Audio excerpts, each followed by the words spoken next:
နေ့ကစားလို့ဘဝအမောတွေပြေပြောင်းလန်းဆန်းကြပါစေတနေ့နဲ့တနေ့သာယာချမ်းမြေ့တိုးတက်ရအောင်ဒီရှင်သန်ရာဘဝမှာပညာဉာဏ်မြင့်မှာ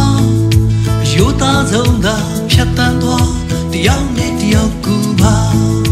အစိုးများတဲ့မှာအကောင်းဆုံးကြိုးစားခွာအမြဲတမ်းလေးပြသဖို့အရေးကြီးတယ်အတော်ကြီးတဲ့လူကိုကြိုးပဲသိတဲ့လူတွေမဖြစ်အောင်တို့ကြိုးစားမယ်ဒီနေ့ကစား